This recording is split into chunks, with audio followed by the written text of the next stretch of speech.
Senator Dwyer?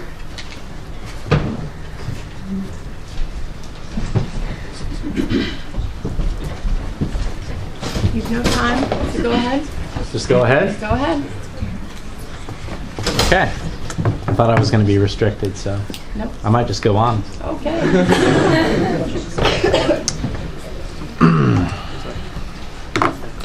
Good evening. I first wanted to thank this body for voting to award me with the John Michael Stratton Award this past week.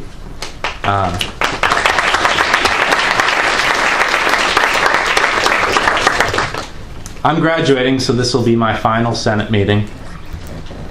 And I was honored to serve 2 times. I only wish I had more time because there is so much more to do to enhance the quality of life for students and expand opportunity for every student at this university. My journey to student government was not easy. I tried 6 times unsuccessfully to get into student government. I ran in every election and applied for empty seats. I've been a member of the Orange and Blue Party, the Student Alliance. I ran as an independent one time. That was crazy. I ran with the Progress Party, unfortunately. And I ran with the Students Party, finally. And during that time, I became a leader on campus for progressive causes, rising to vice president of College Democrats, and holding a number of other positions. When I was finally elected in the Murphy area, I had a difficult time getting on the committees, so I decided to rise through the ranks of the Students Party, and I became their president last year. I went out partying with a guy named Alex Corneli a lot, and he would often tell me that he thought that there were a number of students on campus who didn't benefit from the opportunities of student government as much as they could. And so we finally convinced him to run as our presidential candidate.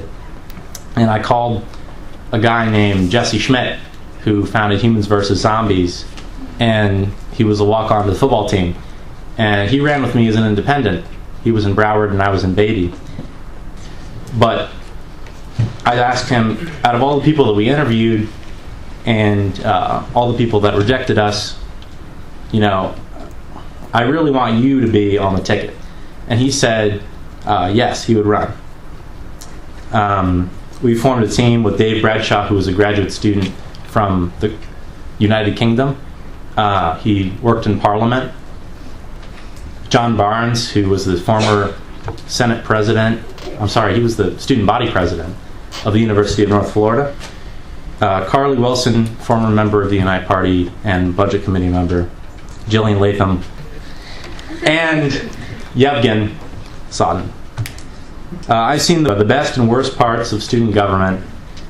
I've seen deals between groups that I thought were corrupt. I've seen people punished for following their conscience and rewarded for doing things that I thought were less savory.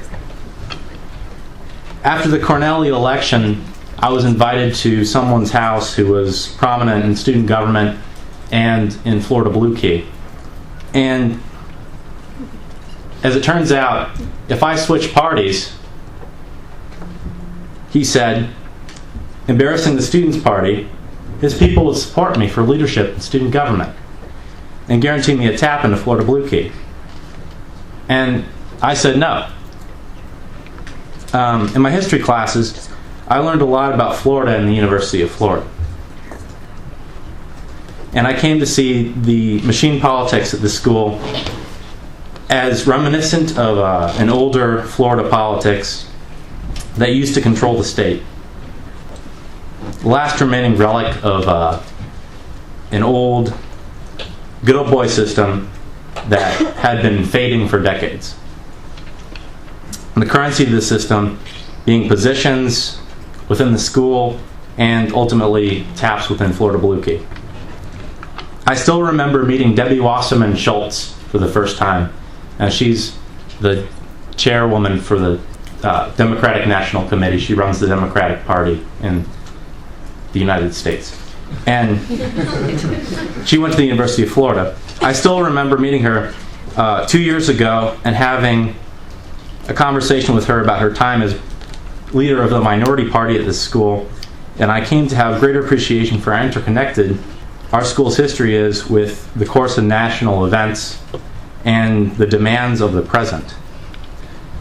And that's how I discovered Virgil Hawkins, who, through my studies of history, I came to regard as one of the most selfless and admirable individuals who's ever been associated with this university. When others were conforming to the easy and familiar paths, there were others like Virgil Hawkins, Dan Harmling, who I introduced you guys to at the beginning of the semester. He had a brother named Jim Harmling. There were a lot of people like them who were standing up for what was right at the end of the day. They gave everything they had, and often for no earthly reward, just for others, not for themselves. And if you guys don't know, Virgil Hawkins was a man, an African American, who fought for 10 years in the Supreme Court to get integration at the University of Florida. And ultimately, he traded his own ability to come here so that others would be able to come here in the future. A very selfless act. We're young, idealistic, and what we do here at this tender age speaks to the kind of leaders that will be in the future. One thing that I can leave you with, one word of advice, is to do what you can with the time that you're given. And as a last gesture, I'd like to thank some individuals. J.C. Victor, we would have been great teammates. Jermaine Sheffield, continue the work that we started. Carly Wilson, we bumped heads a lot and we were disagreed with a lot of things. And you didn't thank me during your speech, but I'll thank you during mine. Morgan Volrath, Dan Bergman, Corey Effett. He does things that are right when he thinks no one is looking. Joe Pardo, Katie Waldman, for the sake of bipartisanship. Lauren Verno, you always compliment my hair and outfits. Jalen, you're a great Senate mentee. John Ossip, Nathan Wangusi, who's here tonight visiting, and he was a good mentor for me. Tim Mason, he has balls of steel on the Supreme Court. Daniel Mateo, we disagree with a lot, but I still respect him. Matt Michelle, Jordan Ball, Cecilia Hardwick. You probably don't know it, but you showed me how to be Students' Party president. She was a spokeswoman for the Unite Party. James Tiger, my ex-girlfriend, who campaigned with me in the rain and the hot sun, and I never got elected, but thank you anyway. My grandfather, whose heart is failing and he's in the hospital right now.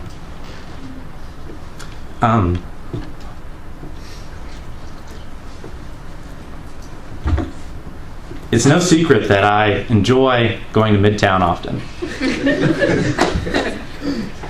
As I'm sure some of you do, Jordan Ball and others.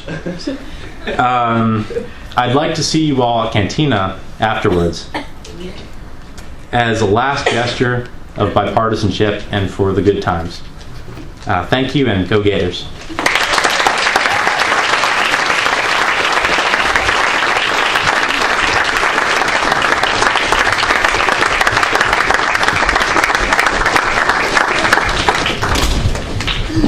Thank you, Ford, for that. Thank you for everything you've done, for real. Yeah, I just wanted to thank Senator Ford Dwyer for the time that he spent here in Senate. Many of the people that he